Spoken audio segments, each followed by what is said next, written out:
안녕하세요. 재무부동산과 통계 이범우입니다.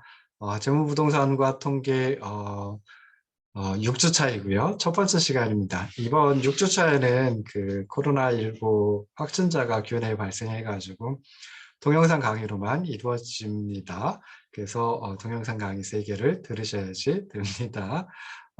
조금 뭐 코로나19 때문에 조금 학교가 좀 민감하게 반응한다라고 생각하실 수도 있지만은 그래도 우리 모두의 안전을 위해 가지고 학교에서 결정했으니까요. 이번 주차에는 동영상 강의 3개 들으시고 그리고 좀 잘 이해하시려고 노력해 보시면 좋을 듯 싶습니다. 일단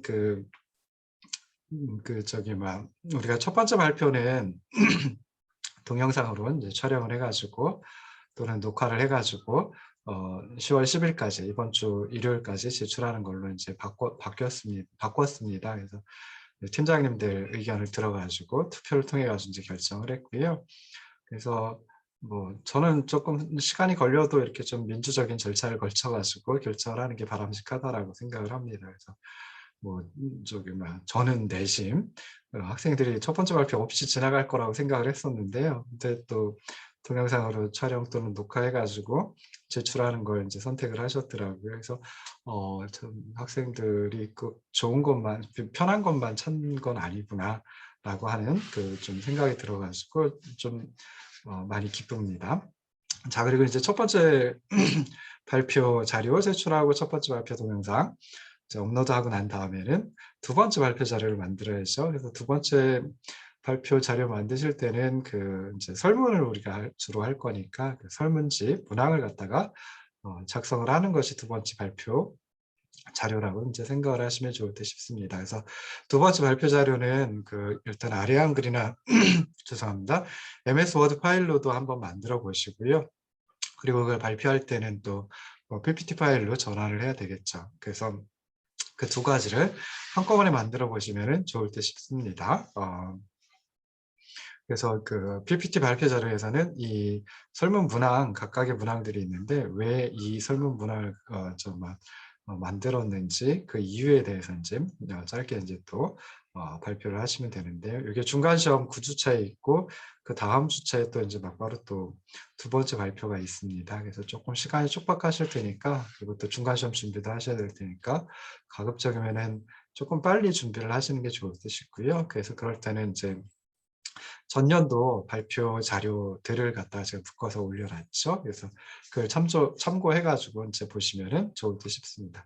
자, 이번 주차에도 뭐 마찬가지로 그 지난 주차에 했던 거, 5주차에 했던 거 복습을 하고 지나가도록 하겠습니다. 진도를 진행하도록 하겠습니다.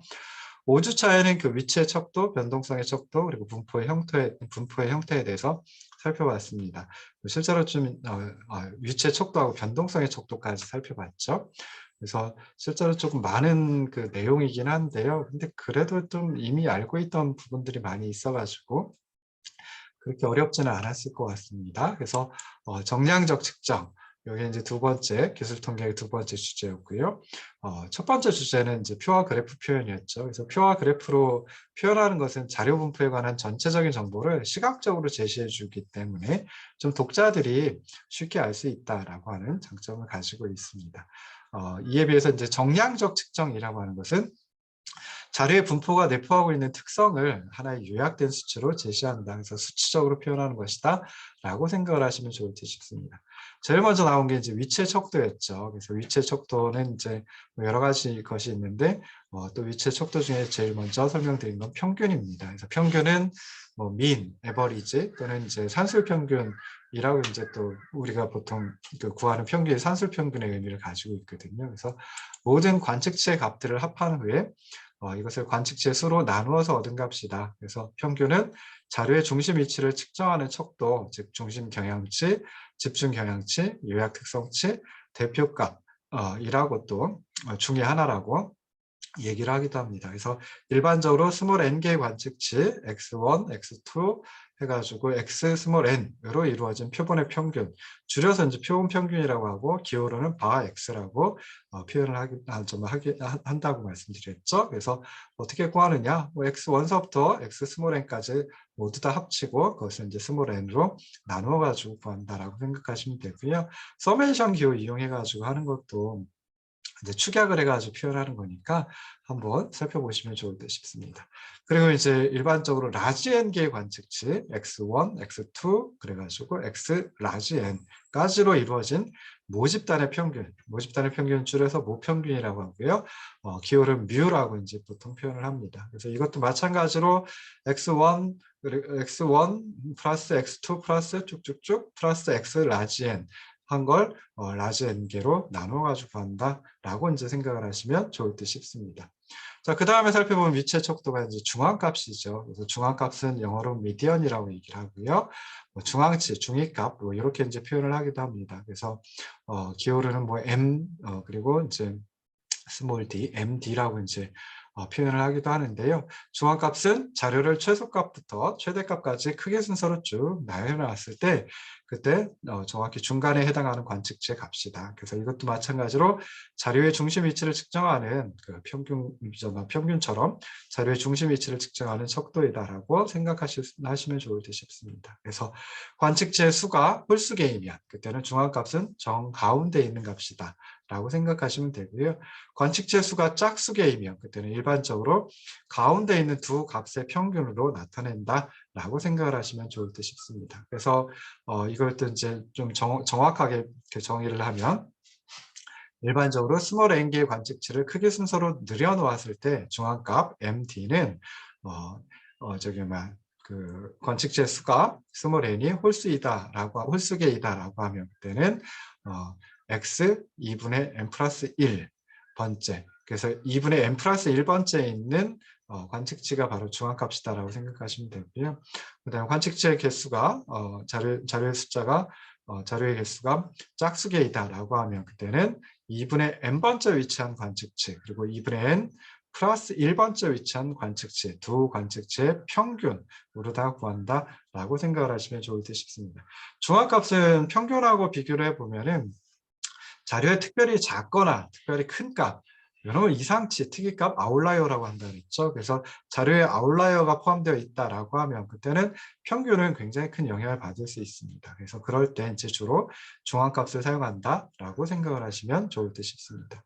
자, 세 번째 이제 위치의 척도가 최빈값이라고 하는 게 있었습니다. 그래서 최빈값은 영어로 모드라고 하고요. 그래서 MO라고 이제 보통 표기를 합니다.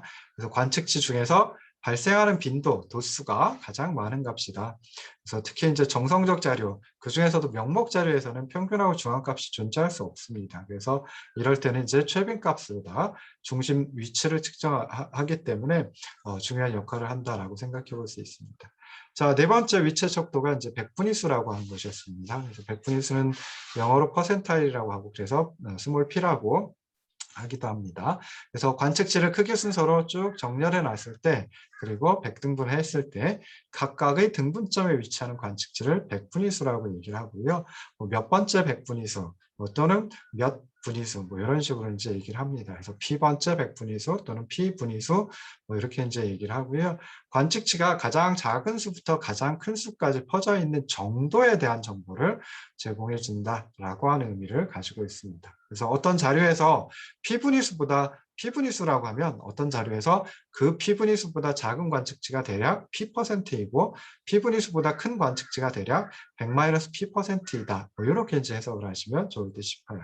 그래서 백분위수, P분위수, P번째 백분위수 이걸 갖다 계산할 때는 이제 세 가지 단계를 거쳐가지고 계산을 하시면 좋을 듯 싶습니다. 그래서 첫 번째 단계는 관측치를 오름차순으로 정렬한다. 그러니까 최소값부터 최대값까지 쭉 나열을 해놓고요. 두 번째 단계에서는 지수 i를 구합니다. 그래서 i는 p 오버 100 곱하기 스몰 n 해가지고 여기서 P는 이제 정말 P번째 백분위수 할 때 그 P고요. 그다음에 스몰 n은 관측체 개수죠. 그래서 이 지수 i는 P 오버 100 곱하기 n으로 해가지고 지수 i를 구하고요. 세 번째 단계에선 지수 i가 정수이면 그때는 i번째 관측치 그리고 i 플러스 1번째 관측치 평균 해가지고 P분위수를 산정하고, 그다음에 지수 i가 정수가 아니다라고 하면 이것을 절상 올림이죠. 올림한 위치에 있는 관측치가 P분위수이다라고 이제 산정하시면 됩니다. 그리고 이제 또 생각해봤던 게 50분위수는 아까 말씀드렸던 중앙값 MD, 미디언이라고 하던 그 중앙값하고 같다라고 하는 거 생각해 보시면 좋을 듯 싶습니다. 자, 그리고 위치 측정치 해가지고 이제 그 다섯 번째로 나왔던 게 위치의 척도 다섯 번째가 이제 4분위수입니다. 4분위수는 영어로 이제 쿼타일이라고 얘기를 하고요. 이것은 관측치를 크기 순서로 정렬해서 4등분 했을 때 각각의 등분점에 위치하는 관측치이다. 그래서 1, 4분위수는 Q1, 2, 4분위수는 Q2, 그리고 3, 4분위수는 Q3 뭐 이렇게 이제 표기를 합니다. 그래서 4분위수는 특정한 백분위수를 의미한다라고 생각해 볼 수 있는데요. 1, 4분위수 Q1은 25번째 백분위수, 즉 25분위수. 그다음에 2, 4분위수 Q2는 50번째 백분위수, 50분위수, 중앙값이죠. 그리고 3, 4분위수 Q3는 75분위수를 의미한다라고 생각을 하시면 좋을 듯 싶어요. 그래서 4분위수 계산하는 것은 좀 전에 설명드렸던 백분위수 계산 방식, 3단계 계산 방식이 있었죠. 그래서 그걸 적용해 가지고 4분위수를 계산한다라고 생각할 수 있습니다. 자, 4분위수는 자료에 포함된 관측치를 4등분할 수 있다라고 하는 점에서 의미를 갖는다라고 생각을 하시면 좋을 듯 싶습니다. 자, 이렇게 이제 위치 척도 하고 난 다음에는 변동성의 척도로 넘어갔죠. 그래서 변동성의 척도는 퍼져 있는 정도를 측정한다라고 생각하시면 좋을 듯 싶고요. 이놈을 갖다가 뭐 분산도 또는 산포도 뭐 이렇게 이제 표현을 하기도 합니다. 제일 처음에 나온 건 범위였습니다. 범위는 영어로 range라고 얘기를 하고요. 그래서 R이라고, large R이라고 이제 표기를 주로 합니다. 뭐 우리가 다 알고 있듯이 범위는 자료에서 가장 큰 값, 즉 최대값에서 가장 작은 값, 최소값을 빼준 차이다라고 생각을 하시면 좋을 듯 싶어요. 자, 범위는 장점이 가장 계산하기 쉽다라고, 변동성의 척도 중에 가장 계산하기 쉽다라고 하는 장점을 가지고 있습니다. 그렇지만 문제점은 오직 두 개의 관측치, 최대값, 최소값 두 개의 관측치만 사용해서 구한다라고 하는 것. 그 다음에 두 번째, 이상치 아웃라이어가 있다라고 하면 그때는 그 영향을 굉장히 많이 받는다라고 하는 거 문제점으로 들었고요. 마지막 문제점, 세 번째 문제점은 단순하게 그냥 퍼져 있는 정도만을 측정해 주는 척도이다라고 하는 점을 들 수 있습니다. 그래서 이런 문제점들이 좀 중요한 문제점들이 많기 때문에 범위를 변동성의 척도로 활용하는 경우는 많지는 않습니다. 자, 그 다음에 두 번째 변동성의 척도가 4분위수 범위 또는 4분 편차라고 하는 게 있었죠. 그래서 4분위수 범위는 인터쿼타일 레인지, 앞서 따가지고 보통 IQR이라고 하기도 하고요. 그다음에 4분 편차, 쿼타일 디비에이션이라고 이제 표현을 하기도 합니다. 그래서 4분위수의 범위는 3, 4분위수와 1, 4분위수의 차이이다. 그래서 Q3에서 Q1을 빼준 값, 그게 IQR 4분위수 범위이다라고 생각하시면 되고요. 이거는 범위하고 뭐 거의 비슷한 의미를 가지고 있죠. 단지 중앙에 있는 50%의 자료에 대해서만 범위를 측정한 것이다 라고 생각하시면 좋을 듯 싶습니다. 4분위수 범위의 장점은 이상치 아웃라이어의 영향을 줄일 수 있다라고 하는 거예요. 근데 문제점은 이것도 마찬가지로 오직 두 개의 관측치 3, 4분위수 Q3와 1, 4분위수 Q1 두 개만을 사용한다라고 하는 점 문제점으로 볼 수 있고요. 그다음에 두 번째는 단순하게 퍼져 있는 정도만을 측정한다라고 하는 게 또 두 번째 문제점입니다. 그래서 4분위수 범위는 많이 활용하지는 않고요. 대신에 이제 그 위치의 척도 또는 대표값으로 4분 편차, 이거 죄송합니다. 4분위수를 갖다가 활용할 때 그때 변동성의 척도로 4분위수 범위를 많이 이용한다라고 생각을 하시면 좋을 듯 싶고요. 자, 그 다음에 마지막으로 봤던 게 이제 분산하고 표준 편차였죠. 그래서 먼저 분산은 각 관측치와 산술 평균의 차이를 제곱하고 그리고 그 평균을 계산한 값이다라고 생각하시면 좋을 듯 싶습니다. 그래서 제가 좀 간단하게 표현할 때 편차 제곱의 평균 뭐 이렇게 이제 한다라고 말씀드렸죠. 그래서 일반적으로 라지 n개의 관측치 x1, x2 해가지고 x 라지 n으로 이루어진 모집단의 분산, 무분산 요거는 이제 시그마 제곱이라고 표기한다 그랬죠. 그래서 모분사는 각각의 편차 x1에서 뮤 빼준 거 이게 이제 x1의 편차죠. 이놈을 제곱하고 x2에서 뮤를 빼준 거의 제곱 더하기 쭉쭉쭉 해서 x 라지 n에서 뮤를 빼준 거의 제곱 다 더해주고요. 그리고 라지 n개로 나누어 가지고 구하면 됩니다. 근데 표본 분산을 구할 때는 평균은 보통 이제 그 개수로 다 나눠주잖아요. 자료에 속한 관측체 개수로 나눠주는데 표본 분산 구할 때는 그렇지 않다라고 말씀드렸죠. 그래서 일반적으로 스몰 n개의 관측체 x1, x2, 그래서 xn까지로 x 스몰 n까지로 이루어진 표본 분산 S제곱이라고 표기했습니다. 이놈은 어떻게 구하느냐?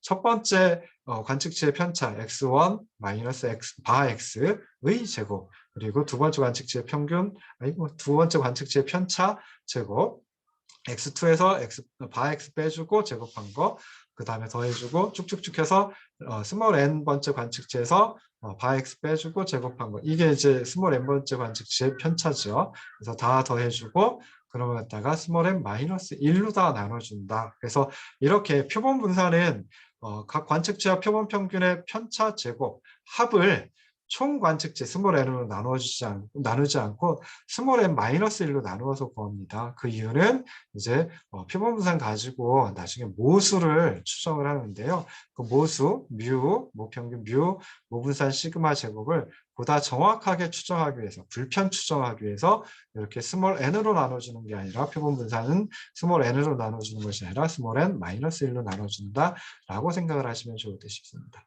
자, 분산 구할 때는 편차 제곱의 합을 사용을 합니다. 그러니까 편차 제곱의 합을 관측체 개수로 나눠주죠. 그래서 편차 제곱 평균을 갖다 이제 찾아내는데요. 왜 편차 제곱의 합을 사용할까라고 했을 때, 자, 편차는 0보다 큰 편차, 양의 편차, 그리고 0보다 적은 편차, 음의 편차가 나올 수 있습니다. 그럼 편차의 합을 구한다라고 하면 그때는 양의 편차, 음의 편차가 서로 상쇄돼가지고 정확하게 편차합이 뭐가 되느냐? 0이 됩니다. 그래서 이렇게 편차의 합 가지고 변동성을 측정할 수 없고요. 그래서 편차 제곱 합을 활용해가지고 이런 상쇄 문제를 해결하고 그러면서 변동성을 측정한다라고 생각을 하시면 좋을 듯 싶습니다. 자, 그런데 분산의 단위는 원 자료의 단위의 제곱이다. 라고 하는 거 이제 잊지 마시기 바랍니다. 그래서 뭘 활용을 하느냐? 분산의 양의 제곱근 해가지고 표준 편차를 활용한다라고 이제 생각을 하시면 된다라고 말씀드렸죠. 그래서 분산의 장점은 뭐냐? 모든 관측치를 전부 다 활용해가지고 계산한다라고 하는 것입니다.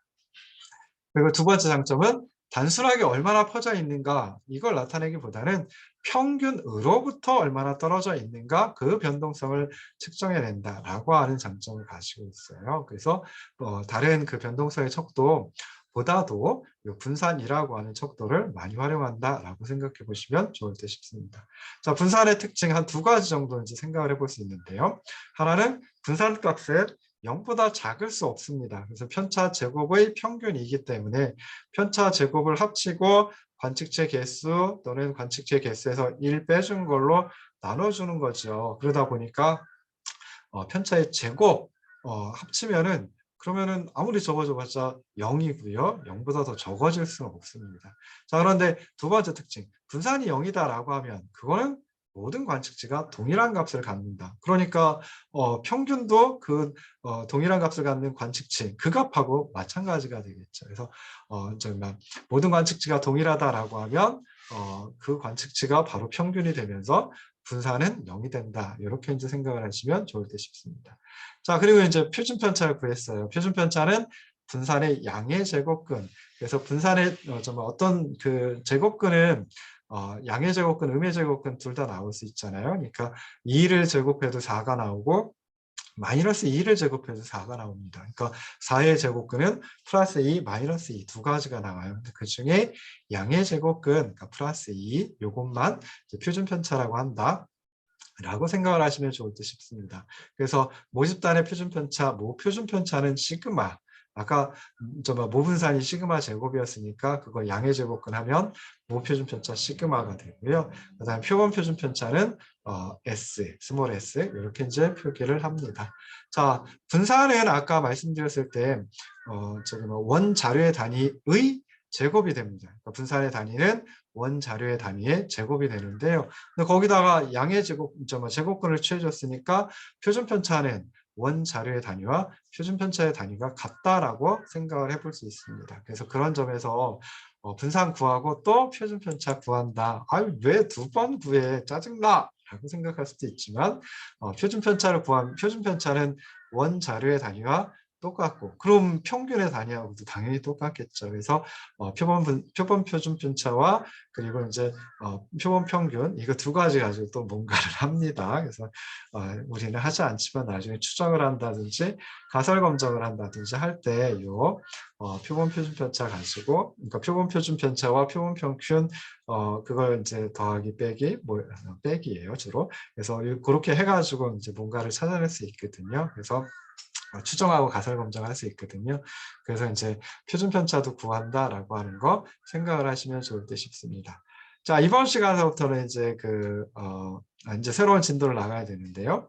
이번 주차서부터는 PDF 파일을 띄워놓지 않고요. 그냥 아래 한글 파일을 띄워놓고 하도록 하겠습니다. 그래서 세 번째 강의안이고요. 자, 세 번째 강의안 38쪽입니다. 38쪽 변이계수부터 이제 나가면 됩니다. 그래서 변이계수라고 하는 것도 이제 표준편차 가지고 구해요. 그러다 보니까 야, 분산도 구하고 표준편차 구하고 또 뭐 변이계수 또는 변동계수 구하느냐라고 할 수 있는데, 그래서 또 변이계수의 장점이 있고 특징이 있으니까 변이계수도 이제 생각해 보시면 좋을 듯 싶습니다. 그래서 변이계수는 영어로 이제 coefficient of variation 이라고 얘기를 하고요. 약자를 주로 이제 전치사는 약자 취할 때 안 쓰거든요. 근데 그래서 이제 CB라고 하기도 하고요. 근데 어떤 분들은 이제 가운데 있는 of 전치사 요 앞자를 따기도 합니다. 그래서 COB라고 또 얘기를 하기도 합니다. 그래서 변이계수 CB 또는 COB라고 하기도 하고, 그 다음에 또 다른 표현은 변동계수라고 이제 얘기를 하기도 합니다. 그래서 변이계수는 평균에 대한 표준 편차의 비율이다. 그래서 그냥 간단하게 표준 편차를 평균으로 나눠줘서 구한다라고 생각을 하시면 좋을 듯 싶습니다. 그래서 주로 이제 표본 가지고 많이 변이계수를 구하기 때문에요. 스몰 s 오버 바 x, 즉 표본 표준 편차를 표본 평균으로 나누어 가지고 표본이라고 하는 자료의 변이계수를 구할 수 있습니다.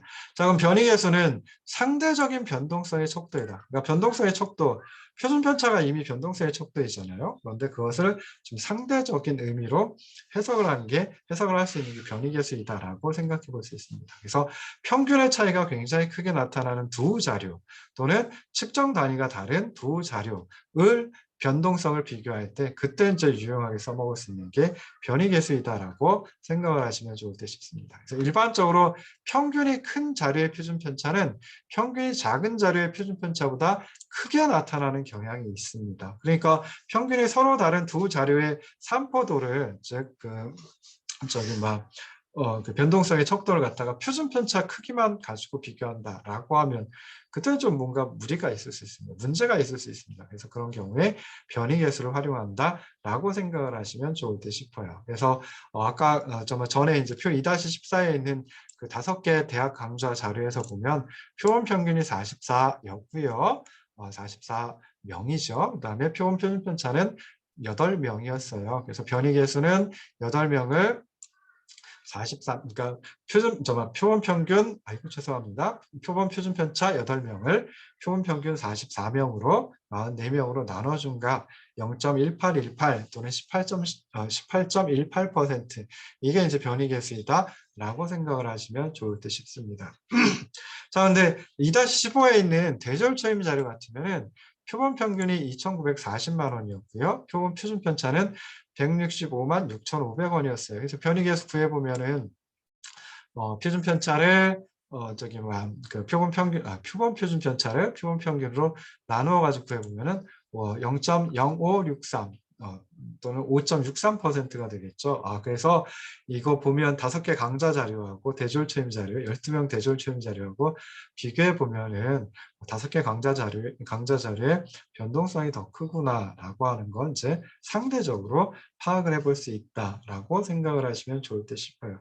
뭐 다른 예를 들면 자 1m, 2m, 3m, 4m, 5m라고 하는 자료가 있어요. 그러면은 이거 보시면은 지금 제가 머리로 계산해야 되는데 근데 이거 보시면은 1m, 2m, 3m, 4m, 5m니까 요거 평균은 3m가 되겠죠. 그리고 표준 편차는 자 구해 봅시다. 1에서 3을 빼가지고 제곱하면 4가 되고요. 2에서 3 빼고 제곱하면 1이 되고 3에서 3 빼면 빵이니까 제곱해도 빵이고 4에서 3 빼면 2이고 제곱하면 1이고 그 다음에 5에서 3 빼고 2고 제곱하면 4고 해서 하면 4 더하기 1 더하기 빵 더하기 1 더하기 4 그러면 10이 되거든요. 그래서 10이 이제 분산이 되는 거죠. 루트 10이 이제 아이고 죄송합니다. 10을 4로 다 나눠줘야죠. 5 빼기 1 그래서 표본이니까 그래서 5 빼기 1로 나눠주면은 4분의 10 요게 이제 분산이고요. 그 다음에 양의 제곱권 취해주면은 표준 편차가 루트 4분의 10이 됩니다. 그래서 이거 다르게 표현하면 2분의 루트 10이 되거든요. 2분의 루트 10이 돼요. 그래서 이렇게 이제 구할 수 있고요. 단위는 여전히 미터죠. 2분의 루트 10m예요. 자, 그런데 1m, 2m, 3m 단위가 미터가 아니라 센티미터다라고 하면 100cm, 200cm, 300cm, 400cm, 500cm가 되죠. 평균은 300cm가 되고요. 그 다음에 분산을 구해보면 첫 번째가 100에서 평균 300 빼주고 제곱하면 얼마가 되죠? 4만이 돼요. 두 번째 관측치 200에서 300 빼주고 그리고 제곱하면 만이 되고요. 세 번째 관측치는 300이니까 300 빼줘봤자 빵이 되고 빵이 지고 빵이고 네 번째 관측치 400에서 평균 300 빼주고 그리고 제곱하면은 또 만이 되고요. 다섯 번째 관측치 500에서 300 빼주고 제곱하면 4만이 되죠. 그래서 4만 더하기 만 더하기 빵 더하기 만 더하기 4만을 다시 표본의 크기 5개에서 하나 빼준 4개로 나눠주면 되죠. 그래서 보시면은 이게 얼마가 되느냐 4분의 10만이 돼요. 4분의 10만 4분의 10만이고 거기다 루트 씌워주면 양의 제곱근 취해주면 표준 편차가 되죠. 그러면은 2분의 100 루트 10이 됩니다. 100 루트 10, 100의 제곱이 만이고 10 곱해주면 10만이니까 그러니까 10만은 루트 10만은 100 곱하기 루트 10이 돼요. 그래서 보면은 아까 1, 2, 3, 4, 5일 때는 표준 편차가 몇이었냐면은 2분의 루트 10이었고요. 그 다음에 100, 200, 300, 400, 500이다라고 하면 그때는 2분의 100 루트 10이 돼요. 그러면은 이거 비교해 보면은 첫 번째 자료는 단위가 미터였으니까 2분의 루트 10m고 그 다음에 두 번째 자료는 단위가 센티미터였죠. 그러니까 2분의 100 루트 10cm예요. 근데 100cm가 1m잖아요. 그래서 2분의 100 루트 10 cm는 다르게 표현하면은 2분의 루트 10 미터가 돼버려요. 똑같죠? 똑같죠? 그래서 결국 표준 편차 표준 편차 단위가 달라지면은 표준 편차가 더 커지는 경향이 나타난다. 그럼 그럴 때 표본 평균으로 나눠주면 첫 번째 자료는 표준 편차가 2분의 루트 10이었고 그놈을 갖다가 표본 평균 3이었죠. 나눠주면 몇이 되느냐? 6분의 루트 10이 됩니다. 두 번째 자료는 표준 편차가 2분의 100 루트 10이었고요. 그거 표본 평균이 300cm였어요. 그럼 뭐가 돼요? 600분의 100 루트 10이 돼요. 그러면 6분의 루트 10이 되는 거죠. 그래서 첫 번째 자료도 6분의 루트 10, 두 번째 자료도 6분의 루트 10. 이게 변이 계수가 됩니다. 한번 손을 써가면서 해보세요. 그래서 결국은 단위가 다르거나 또는 평균이 크다, 평균의 차이가 있다라고 하면 그때 두 자료를 표준 편차만 가지고 두 자료의 변동성을 측정한다, 재본다. 라고 하면 좀 말이 안 됩니다. 그래서 그럴 때는 변이 계수, 즉 표준 편차를 평균으로 나눠준 변이계수를 활용해 가지고 상대적인 변동성을 측정하면 이게 좀 더 정확하다라고 생각을 하시면 좋을 듯 싶습니다. 자, 그리고 실습 자료 나중에 실습을 할 텐데요. 네, 12번째 실습 자료가 이제 기술통계법의 활용이라고 하는 겁니다. 그래서 우리 좀 전에 설명드렸던 여러 가지 것들을 한꺼번에 찾아낼 수가 있어요. 그래서 여기서 주로 찾아내 주는 게 그 평균, 그다음에 중앙값, 최빈값, 그리고 이제 그 범위, 그리고 또 뭘 찾아내 주더라? 평균 절대 편차라는 걸 찾아내 주고요. 분산, 표준 편차 여기까지 구해 주고요.